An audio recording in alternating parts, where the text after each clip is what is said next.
Ambedkar foundation Karnataka ರಾಜ್ಯದ ಸಂವಿಧಾನದ ಬಳಗದ ಜೊತೆಯಲ್ಲಿ ಸೇರಿ ಸಂವಿಧಾನದ ಪಿತಾಮಹ ಬಾಬಾ ಸಾಹೇಬ್ ಅಂಬೇಡ್ಕರ್ ಅವರ ವಿಚಾರಧಾರೆಗಳನ್ನು, ಸಂವಿಧಾನಕ್ಕೆ ಪಟ್ಟಂಥ ಶ್ರಮನ, ಬಾಬಾ ಸಾಹೇಬ್ ಅಂಬೇಡ್ಕರ್ ವಿಷ ಕುಡಿದು ನಮಗೆ ಕೊಟ್ಟಿರ್ತಕ್ಕಂಥ ಅಮೃತದ ವಿಚಾರಗಳನ್ನು ರಾಜ್ಯಾದ್ಯಂತ ಎಲ್ಲ ತಾಲೂಕುಗಳು, ಗ್ರಾಮಗಳಲ್ಲಿ ಮತ್ತು ಜಿಲ್ಲೆಗಳಲ್ಲಿ ಒಂದು ಸಂಚಾರ ಮಾಡಿ ಜನರ ಜಾಗೃತಿ ಮಾಡೋದ್ರ ಜೊತೆಗೆ ಡಿಸೆಂಬರ್ 6ನೇ ತಾರೀಕು ಪ್ಯಾಲೇಸ್ ಗ್ರೌಂಡಲ್ಲಿ ನಡೀತಾ ಇರ್ತಕ್ಕಂಥ ಒಂದು ಸಮರ್ಪಣಾ ದಿನವನ್ನು ಅವತ್ತು ದಿನದಂದು ಎಲ್ಲರೂ ಸೇರ್ತಾ ಇದ್ದಾರೆ. ನಾನು ಆ ಕಾರ್ಯಕ್ರಮದಲ್ಲಿ ಭಾಗವಹಿಸ್ತಾ ಇದ್ದೇನೆ. ತಾವು ಬನ್ನಿ, ಹೆಚ್ಚಿನ ಸಂಖ್ಯೆಯಲ್ಲಿ ಬನ್ನಿ, ಜಾಗೃತರಾಗೋಣ, ಜನರನ್ನು ಜಾಗೃತಿಗೊಳಿಸೋಣ.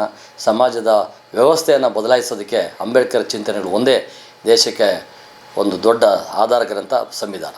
ಆ ಸಂವಿಧಾನದ ಜಾರಿ ದಿನವನ್ನು ಮಾಡಿದಂಥ ಸಂದರ್ಭದಲ್ಲಿ ಇದು ಪರಿನಿರ್ವಹಣಾ ದಿನಾಚರಣೆ ಎಂದು ಎಲ್ಲರೂ ನಾವೆಲ್ಲ ಒಟ್ಟಾಗೋಣ ಅಂಥೇಳಿ ನಿಮ್ಮೆಲ್ಲರನ್ನು ಜೈ ಭೀಮ್ ವಂದನೆಗಳೊಂದಿಗೆ ಸ್ವಾಗತ ಮಾಡ್ತೇನೆ.